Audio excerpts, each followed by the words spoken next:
जैसा मैंने सोचा था। तुम्हें आदाब का कोई शऊर नहीं और तुम सिर्फ इसलिए बोलती हो कि एंड्रयू मेरे बेटे को हम सब से मोड़ कर सिर्फ अपनी तरफ लगा लो। लेकिन मैं अपने खिलाफ मजीद कोई ज्यादती बर्दाश्त नहीं करूंगी। कौन सी ज्यादती? स्कारलेट, वो मेरी माँ है। हद मत पार करो, मैं कोई गलत कदम नहीं उठाना चाहता। सास खाने की मेज से उठकर चली जाती है और अब हम दोनों ही बाकी रह जाते हैं, एंड्रयू और मैं। एंड्रयू, मेरा मतलब तुम्हारी माँ को यूं उठकर जाने पर मजबूर करना हरगिज नहीं था, ना ही मैं खाने के दौरान कोई पुराना मामला छेड़ना चाहती थी। मगर तुम्हारी माँ की बातों की वजह से मुझे हकीकत बतानी पड़ी, क्योंकि एक पुराना वाकया दोबारा जन्म लेने वाला था और मैं इसे रोकना चाहती थी। क्या तुमने कभी मुझ पर भरोसा किया था स्कारलेट? क्या तुम्हें जरा सा भी मुझ पर यकीन था? इस सब को छोड़ो, मैंने ये भी महसूस किया है कि जब से तुम्हें वापस लाया हूं, तुम अपनी बातों से मुझे चलाने की कोशिश कर रही हो। सबसे पहले तो एंड्रयू, तुमने मुझ पर एक बार नहीं कई बार एतमाद तोड़ा। जिस दिन का तुम जिक्र कर रहे हो, इसके बाद जब भी मैं सोचती कि तुम बदल रहे हो, तुम फिर वहीं के वहीं रुक जाते। तुम्हारी खामोशी क्यों थी और क्यों मुझे आज सुबह और अब अपने लिए बोलना पड़ा? कभी तुम ख्वाब दिखाते हो और जैसे ही मैं इस ख्वाब को छूने लगती हूँ वो टूट जाता है। तो बताओ मैं कैसे उम्मीद रखूं, जबकि हर बार बस जख्मी हुई और रोई। मैं तब तक इंतजार करूंगी जब तक मेरा दिल तुम पर भरोसा करना सीख ना ले। मैं बहुत जख्मी हूं, अब मजीद खुद को इस धार पर धकेलने की हिम्मत नहीं जिससे किसी भी वक्त मेरा ही गला काटा जा सकता है। अगर मेरी बातें तुम्हें फजूल लगती हैं तो मैं कुछ नहीं कर सकती, लेकिन अगर तुम चाहते हो कि मैं हर हालत में खामोश रहूं और तुम्हारी तरफ से किसी कदम का इंतजार करती रहूं तो एंड्रयू, ऐसा मुमकिन नहीं। मुआफ करना, मैं मजीद टूटने की मुतहम्मिल नहीं हो सकती। अगरचे खुशी होगी अगर तुम मेरे लिए बोलते, क्योंकि इससे मुझे किसी अपने का सहारा महसूस होगा।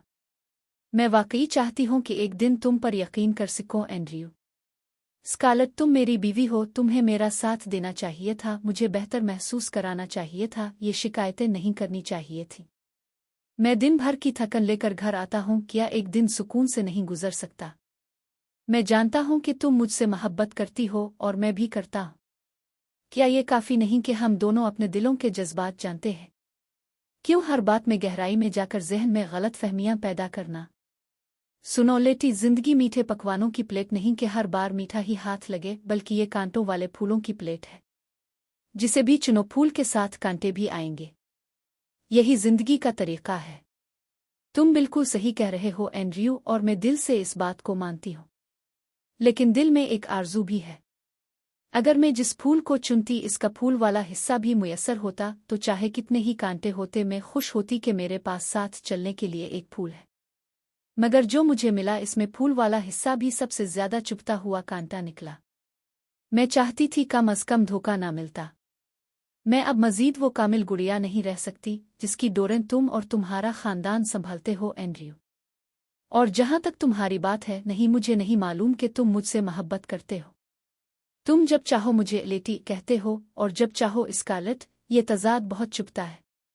तो फिर बताओ लेटी, तुम्हारे नज़दीक मोहब्बत किया है?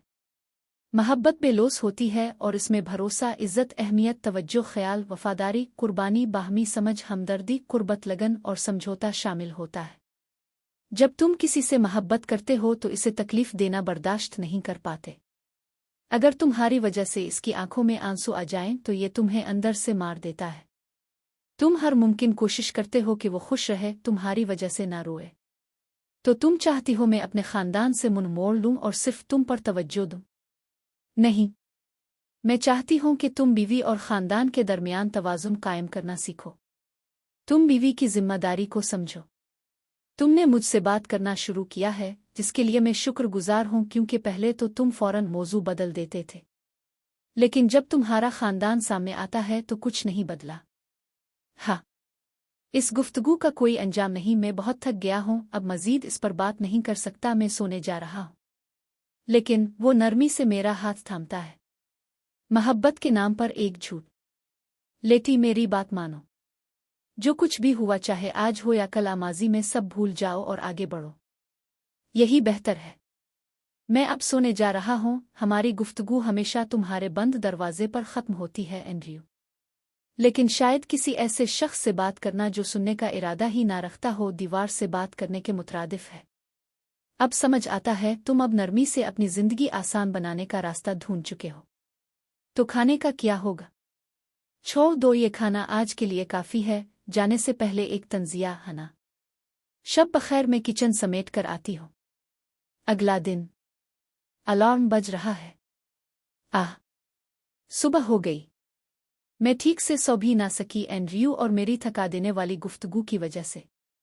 सुबह हो चुकी है, सूरज की रोशनी पर्दों से छन कर कमरे में आ रही है। अलार्म ने अपना काम किया और सूरज की किरणों ने आंखों पर अपना लम्स छोड़ा। मेरे जिस्म में एक नई तवानाई दौड़ गई है, जैसे एक नया दिन मुझसे बात कर रहा हो। मैं अपने बाजुओं को फैलाती हूँ, तवानाई को महसूस करती हूँ और जैसे ही बाथरूम जाने के लिए उठने लगती हूँ, बिस्तर की नरमी मुझे वापस खींच लेती है और मुझे याद दिलाती है कि इस पर एक और वजूद भी है। मैं बिस्तर की शिकनों का पीछा करती हूँ तो एंड्रयू को सोते हुए देखती हूँ। एंड्रयू, जागने का वक्त हो गया है। पता है, तुम जाओ। ठीक है, लेकिन याद रखना वक्त पर आ जाना ताकि काम पर जाने से पहले सही नाश्ता कर सको। फिक्र ना करो, मैं फौरन तैयार हो जाऊंगा। तुम सुस्त हो इसलिए तुम्हें नाश्ता बनाने में वक्त लगता है। हमेशा मुझे जल्दी ना जगाया करो। मुझे इंतजार करना पसंद नहीं। क्या हमारी हर गुफ्तगू का इख्तिताम तुम्हें सख्त लहजे में ही करना होता है? ठीक है फिर। मैं आजिज़ी से दरख्वास्त करता हूँ कि पहले नाश्ता तैयार करो। क्या कह रहे हो तुम? स्कारलेट, सुबह सुबह फजूल बहस मत करो, मेरे असाब पर मत चढ़ो। Please kindly subscribe, like, and share the story, and help us build our channel. Please. We are new YouTubers. We need your help, and please click the bell icon and leave a comment, it means a lot. So please remember to share your precious thoughts and feelings with us.